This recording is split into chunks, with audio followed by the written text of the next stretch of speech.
5 by 5.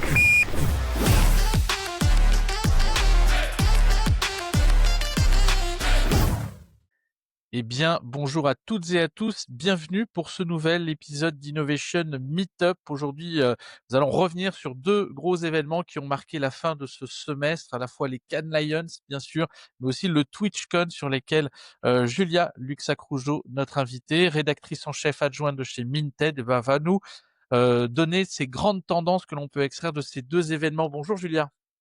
Bonjour Mathieu, merci pour l'invitation, toujours un plaisir, aussi pour moi. La TwitchCon, oui, donc je me suis rendue, c'était en début juin, à la TwitchCon Europe à Rotterdam.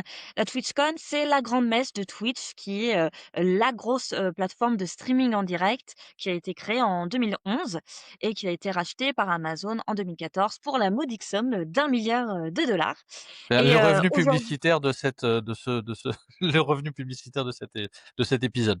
Voilà.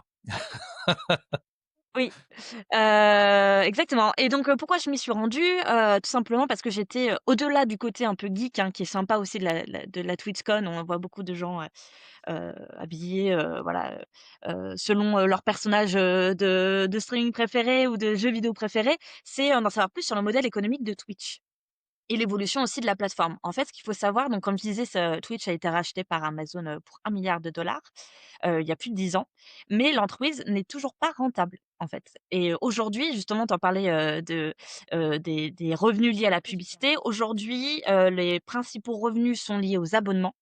2/3, sont liés aux abonnements. Ils sont estimés à peu près les revenus à 1,2 milliard de dollars et ce à la publicité, 600 millions de dollars, environ. Et en fait, comment dire? L'objectif de Twitch aujourd'hui, c'est d'attirer de nouveaux, streamers, de les fidéliser mais aussi de s'éloigner de l'image très gaming. C'est vrai qu'aujourd'hui, je sais pas si toi tu es consommateur, personnellement, Mmh, de Twitch, mais c'est beaucoup de live streaming sur des jeux et exactement. cetera, ou de discussions, Just Chat, et cetera et en fait, ils essayent de s'en éloigner et d'aller plus sur du lifestyle. Par exemple, des gens qui vont faire de la cuisine, de la couture, voilà, du do it yourself, des choses comme ça. Et donc ce qui est intéressant, c'est que finalement, en attirant ces nouveaux streamers, ils viennent aussi attirer des nouvelles marques, en fait et donc améliorer, les revenus publicitaires. Parce qu'aujourd'hui, forcément, le gaming, c'est quand même assez, sectoriel. Si demain tu fais, justement des streamings sur la cuisine, bon, tu vas peut-être, attirer, des annonceurs pour des frigos, voilà, on peut IKEA, on peut imaginer plein de choses. Donc voilà, donc c'est une manière aussi de diversifier ses contenus et d'augmenter, la communauté de Twitch. Bah, effectivement, à l'évidence, si, il y a un éloignement progressif de ce qui faisait le cœur, c'est-à-dire, le gaming, de Twitch vers le do it yourself, est-ce que tu penses quelque part que c'est une forme de, d'apprentissage, de enfin le toute la partie autour des passions, autour du temps, libre finalement que l'on peut avoir, qui est, le vecteur sur lequel, va appuyer, très fortement finalement Twitch et auquel cas peut-être se séparer ou pas, rompre avec son ADN et avec sa communauté première? Ouais, bah, en fait, je pense que ce qui est vraiment clé, chez Twitch, c'est la communauté, encore une fois. C'est des gens qui se réunissent, autour d'une passion commune. Donc ça peut être le jeu vidéo, mais ça peut être, totalement, autre chose. Et il y a un truc aussi qu'ils ont pas mal développé, c'est vraiment, finalement, d'ailleurs le CEO Dan Clancy le fait lui-même, c'est: «Suivez-moi dans ma vie», en fait. C'est, Mmh. «Regardez, je suis en train de faire ci, je suis en train de faire ça» et il y a cette notion de proximité qui est très importante et quand je parle de communauté, ils ont mis beaucoup aussi l'accent, lors de la TwitchCon Europe sur les modérateurs aussi, qui sont hyper importants et donc voilà, donc ils veulent vraiment créer cet endroit safe où vraiment, on peut partager sa passion avec d'autres et se retrouver, créer la communauté.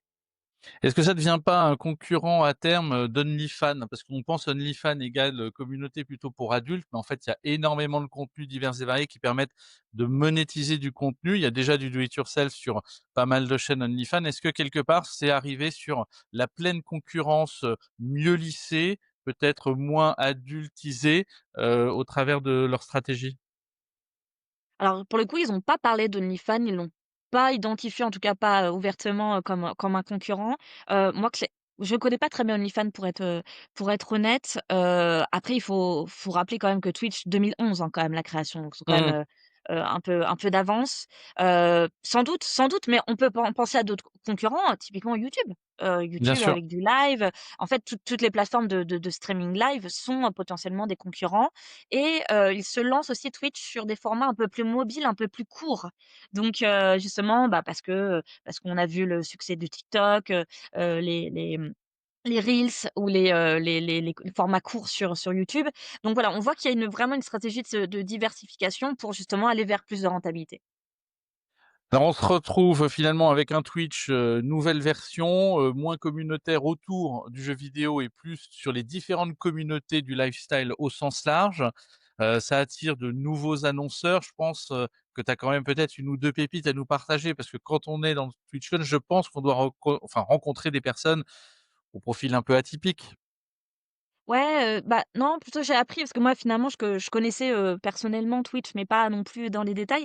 Non, j'ai appris qu'il y avait, une streameuse qui s'appelle, Émilie CC qui est en live depuis, plus de 1 300 jours, je crois.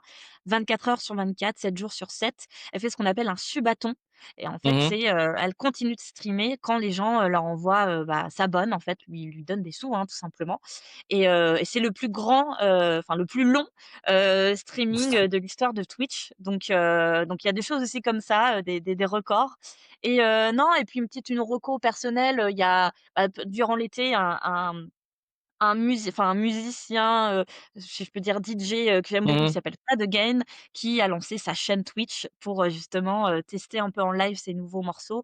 Donc voilà, on voit que ça se diversifie. Encore une fois, on n'est plus du tout dans le gaming, il y a l'univers de la musique et de plein d'autres univers aussi qui émergent.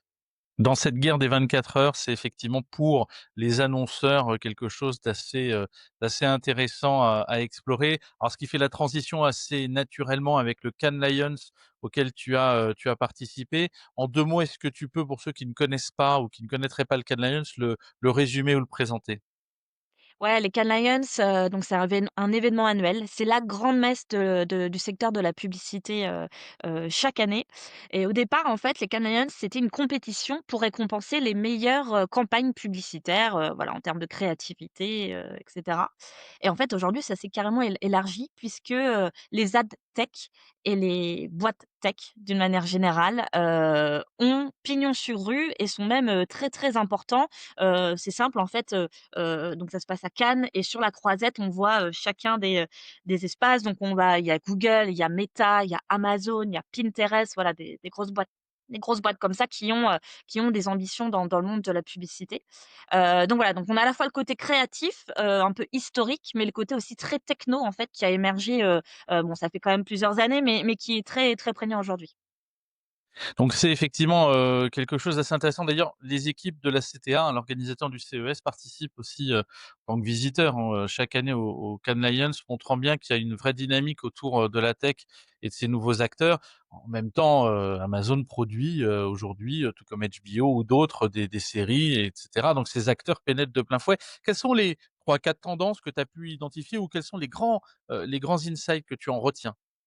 Ouais, bah, justement, tu parlais d'Amazon. La grande annonce, des Cannes Lions qui ont lieu donc, c'était, fin juin, c'était le partenariat entre TF1 et Netflix, qui était vraiment l'annonce de cette édition. Parce que pourquoi c'est important? Parce qu'elle vient flouter, en fait, les lignes entre ce qu'on appelle la télévision linéaire, donc, Mmh. les chaînes qu'on Tout à fait. regarde, via la télévision et les plateformes de streaming. Et donc ce partenariat, c'est quoi? C'est les 5 chaînes, linéaires de Mmh. TF1, donc TF1, LCI et cetera, qui vont être diffusées, en fait, sur Netflix à partir de 2026. Et donc l'objectif pour TF1, c'est d'aller chercher bien sûr de nouveaux téléspectateurs, sans cannibaliser ses propres plateformes puisque TF1 a également la plateforme de streaming TF1+. Mais voilà donc, un moyen aussi de diversifier les spectateurs et avec une publicité qui sera gérée par la régie publicitaire, de TF1. Et ce qui est intéressant, c'est que donc ça, c'est la grande annonce et quelques semaines après les Cannes Lions, une autre annonce a eu lieu, c'est France Télévisions qui a annoncé Mmh. son partenariat avec Amazon Prime. Mais eux sont allés un peu plus vite parce qu'ils ont annoncé, mais ils ont annoncé que c'était déjà en live, en fait. Donc depuis le 3 juillet, donc les 5 chaînes linéaires, de France TV, du groupe, audiovisuel sont diffusés sur Amazon Prime, gratuitement, pour les abonnés, et aussi les offres de replay, de France TV. Donc ça équivaut à peu près, 20 000 programmes, quoi. Donc ça fait pas mal de choses. Et je trouve que ça, c'est intéressant parce que ça vient, je sais pas, forcément, tu as vu aussi passer, par exemple, Inoxtag avec Mmh. son Kaizen qui est quelqu'un, donc un streamer, un influenceur qui est né sur YouTube, voilà, a fait ce documentaire qui a été diffusé dans des cinémas et puis après sur TF1. Je trouve qu'il y a vraiment, comme ça, quelque chose qui devient beaucoup plus flou entre les différentes plateformes. Il y a moins de silos, j'ai l'impression, et les Mmh. contenus sont un peu diffusés sur plusieurs plateformes, sur plusieurs formats en fonction en fonction des cibles.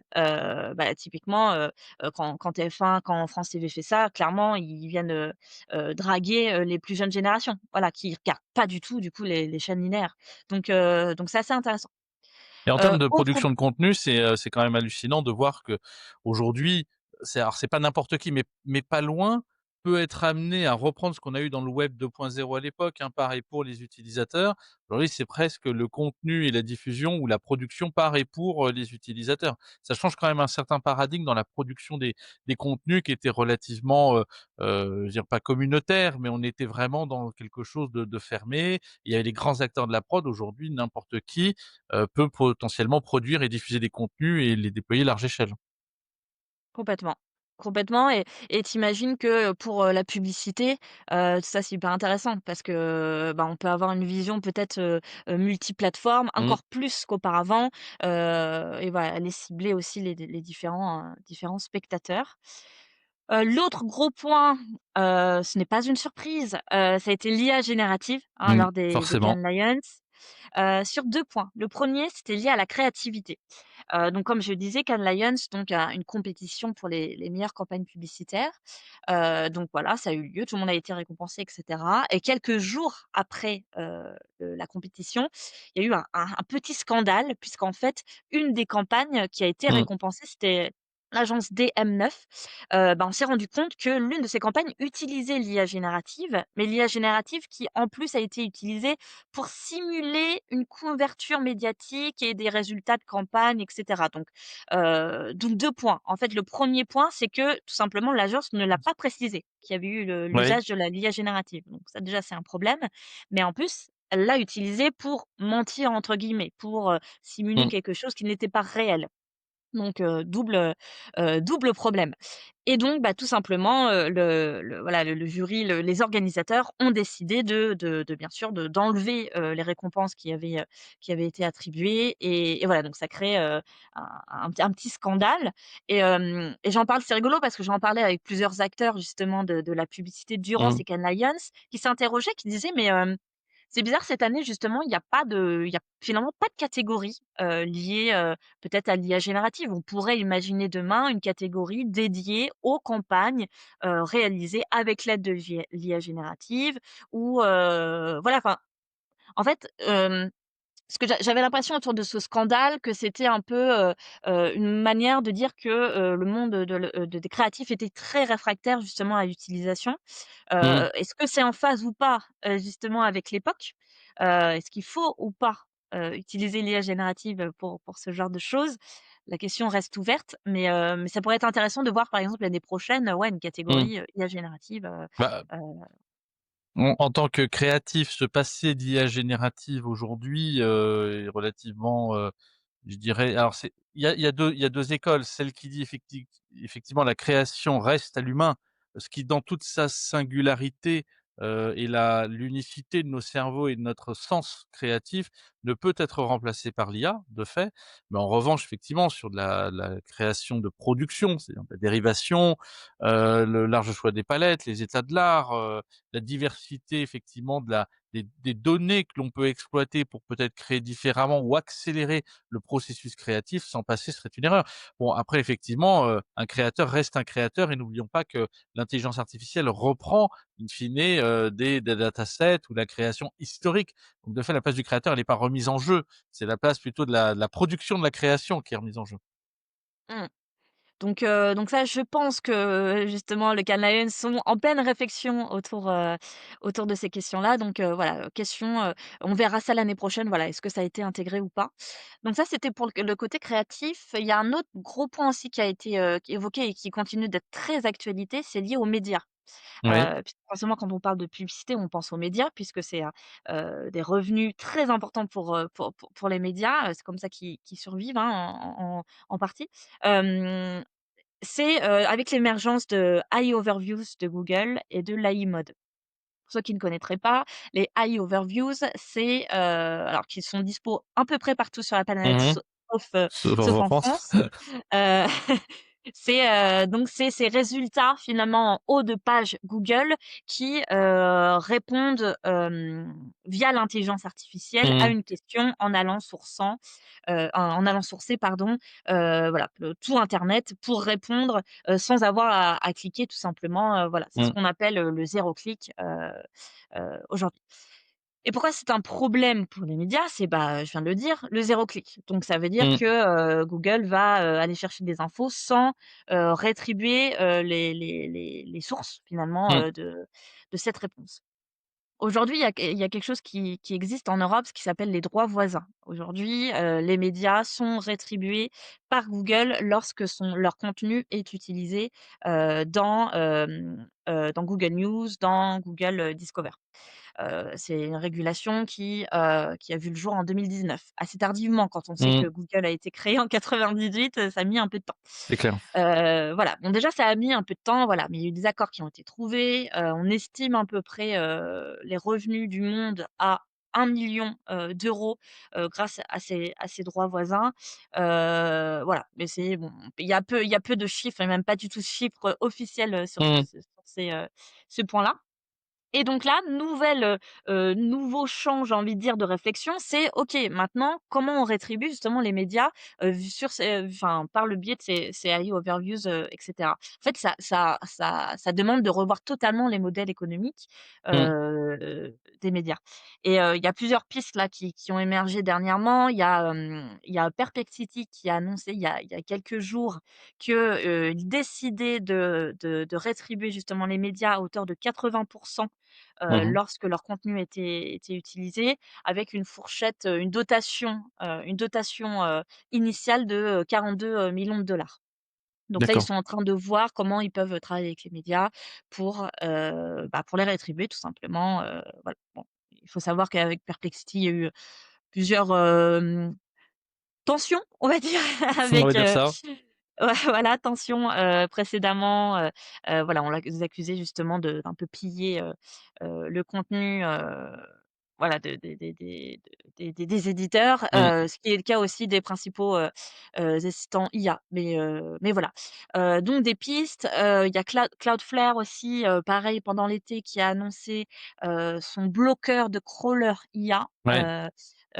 qui permettrait à terme de rétribuer en fait les médias lorsqu'un un crawler, donc les crawlers, c'est ceux qui viennent un peu, scraper si tu veux le contenu, Oui. d'un éditeur, d'un média pour justement répondre, pour avoir des infos tout simplement, pour répondre aux questions des internautes. Et donc le but serait de dire: «OK, si tu scrapes, tant de pages de mon site, eh bien ça te coûtera tant». Ça D'accord. te coûtera tant et avec, voilà des choses, des partenariats bien sûr, des accords, à trouver. Donc voilà, donc il se passe pas mal de choses aussi comme ça pour les médias. Alors là, c'est lié au monde des médias, de la pub, c'est un peu tout mélangé. Mais voilà et on se pose la question de, quel est l'avenir aussi, avec ce web du zéro clic, Mmh. pour les médias, voilà pour le trafic qui va clairement avoir un impact, conséquent. Ça fait 20 ans de toute façon, si c'est pas 30, aujourd'hui, puisqu'on on dit 20 ans depuis longtemps, donc au moins 30 ans, enfin, tu vois, depuis l'origine de l'internet, que toutes ces transformations successives amènent de toute façon des impacts et on ne s'aperçoit que d'une chose, c'est que oui, ça se complexifie d'un point de vue technique, mais ça offre aussi un champ des possibles d'un point de vue, business qui est exceptionnel. Mais effectivement, la régulation arrive toujours trop tardivement et les accords aussi par rapport aux technos. Mais bon, ça se met en place aujourd'hui, bon, les impacts sont là. En tout cas, il faut travailler pour que ce soit des nouveaux réservoirs justement économiques, ça qui sera intéressant. On arrive à 20 minutes déjà sur 2 sujets, passionnants. Julia, je vais te remercier, d'être venue partager, ces 2 gros événements, auxquels tu as participé dernièrement pour nous en faire, la restitution. Nous, la semaine prochaine, on sera avec, Lionel sur l'IFA de Berlin, donc on a naturellement, aujourd'hui beaucoup de pépites également que l'on va rencontrer et puis, et ben, on se voit très vite, soit peut-être sur le CES très prochainement, soit sur d'autres événements avant. Mais en tout cas, on aura le plaisir de te retrouver, au micro, d'Innovation, Talk justement pour parler de tous ces événements auxquels tu participes. Merci Julia. Je rappelle Julia Luxac-Rougeot que tu es rédactrice en chef adjointe de chez Minted. Merci à toi, à très vite. Merci Mathieu.